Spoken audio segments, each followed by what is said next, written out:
कर्नाटक चुनाव और SC ST vote bank. जी हां, कर्नाटक के जो नतीजे आए हैं उसमें एससी एसटी वोट बैंक का कांग्रेस की तरफ जाना ये भी अपने आप में कांग्रेस की जीत का बहुत बड़ा फैक्टर रहा है। आइए उसको आपको समझाने की हम कोशिश करते हैं आंकड़ों के जरिए। अगर पूरे देश में बात करें तो कर्नाटक दूसरे नंबर पर राज्य है जहां पर एससी एसटी पॉपुलेशन सबसे ज्यादा पाई जाती है। अब ये एससी एसटी पॉपुलेशन वहां पर दो भागों में बटी हुई है, एक एससी राइट और एक एससी लेफ्ट।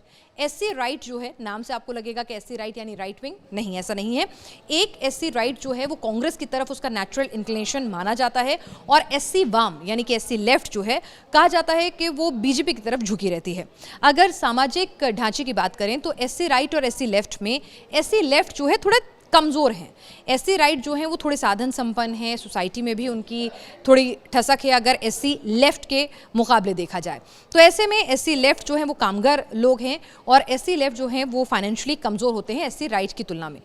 अब आपको बताएं कि कांग्रेस ने एससी कोटे में ही सेंधमारी की फूट डाली। दरअसल कांग्रेस ने बहुत ही सोची समझी रणनीति के तहत उन्होंने कहा कि एससी वाम एससी लेफ्ट जो हैं वो हमारे से थोड़े से छिटके रहते हैं, तो ऐसे में हमें अपना पूरा कंसंट्रेशन जो है वो एससी राइट पे करना चाहिए, लेकिन उन्हें भी नाराज नहीं करना चाहिए।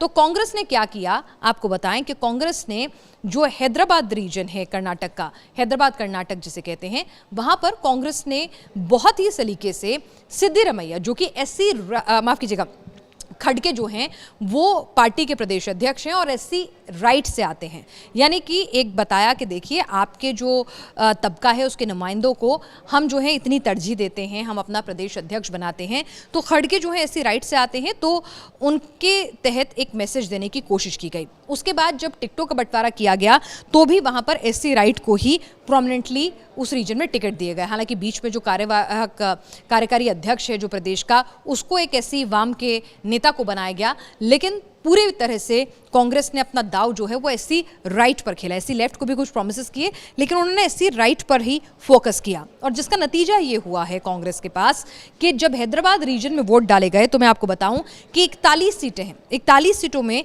2018 में बीजेपी को 19 मिली थी, यानी कि एससी एसटी का साथ मिला था, कांग्रेस को 18 और जेडीएस को 4। लेकिन अब देखिए कि बीजेपी 19 से घटकर सीधे 10 पे आ जाती है, कांग्रेस सीधे 18 से 26 पर चली जाती है, यानी कि लगभग 8 सीटों का फायदा, बीजेपी को 9 सीटों का नुकसान और जेडीएस 3 पर आ जाती है और अन्य के खाते में 2 सीटें जाती हुई फिलहाल नजर आती हैं। तो ये अन्य जो हैं वो आगे कांग्रेस की तरफ भी मिल सकते हैं। अभी क्लोज फाइट जो है कई सीटों पर चल रही है, लेकिन सीधे सीधे जो एससी एसटी वोट बैंक है उसे अपनी तरफ करने में एक तरह से फूट डालकर इस पूरे वोट बैंक में कांग्रेस जो है अपनी रणनीति पर काम करने में, एक मैसेज देने में कामयाब रही और जिसका उसे फायदा भी इस हैदराबाद कर्नाटक रीजन में मिला और जो उसकी जीत में एक बड़ा अंतर हम देख रहे हैं उसका कारण भी बना है।